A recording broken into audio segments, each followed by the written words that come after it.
real quick, just about a couple of heavyweight fights. Obviously, Anthony Joshua is fighting Joseph Parker. How do you see that fight playing out? Is this just a case of Anthony Joshua doing his thing, or does Joseph Parker actually have a shot? Nah, everybody's got a shot, especially again in the heavyweight division. So I haven't seen a lot of Parker, but I like Parker. He's athletic. He's big. He seems strong. I think the biggest thing for him is, just the moment not being too big for him. If the moment is not too big, then he's got a shot. He's got a shot. It's almost like, I don't want to say things are even, but he's got a shot. Half the battle is, for any fighter in a big fight, is just believing that they can win.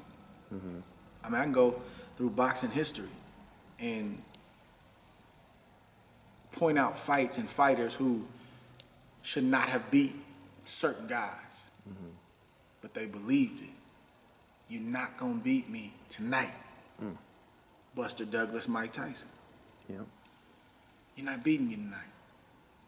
And a man with a made-up mind is a hard man to beat. It's when there's chinks in his mentality. Man, I'm saying all the right stuff.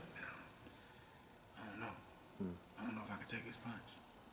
I don't know if I can deal with all them people in that stadium, man. When that kind of stuff is happening, not just a thought, but when you're really got some doubt, some serious doubt, but you're saying all the right stuff, then it's tough. But if he comes with a made-up mind, he's got a shot. And then, it's another great opportunity for Anthony Joshua to continue to stake his claim. It's for unification, right? Yeah. So he's fighting for another strap.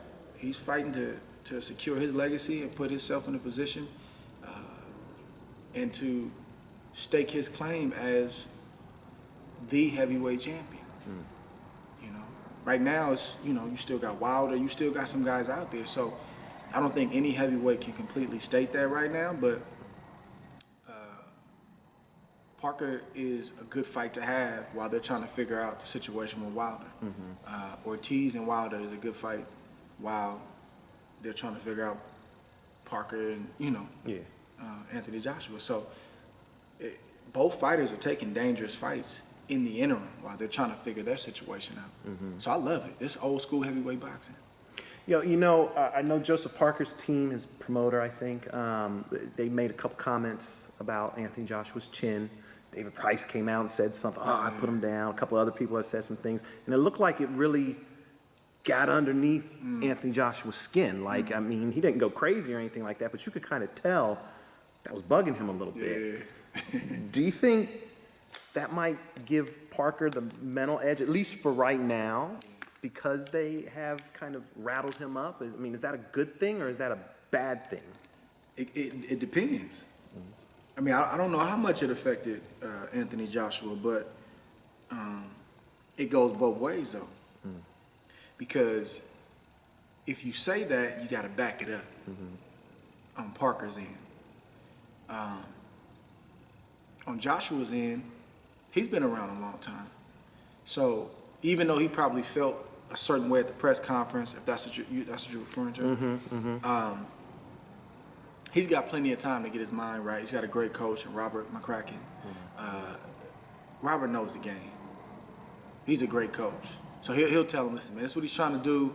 Robert McCracken's a straight shooter. He knows the game. He'll tell him, listen, you can't get caught. So it goes both ways, though, because you poke the bear, you got to be able to back it up. And then, every time you step in the ring, you got to back up your chin. So, it's part of the game. But is that something that, because obviously you don't want your opponent to see any weakness, and I know, people have tried to poke you. Yeah. And poker face. Yeah. You never let anyone see how that might affect you.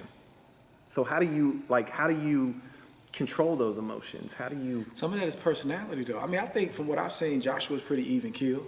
I've heard him turn up in interviews and stuff and say things if a guy keeps pushing him, but why he turned up or felt a certain way about that, I don't know. Can you read into that, though?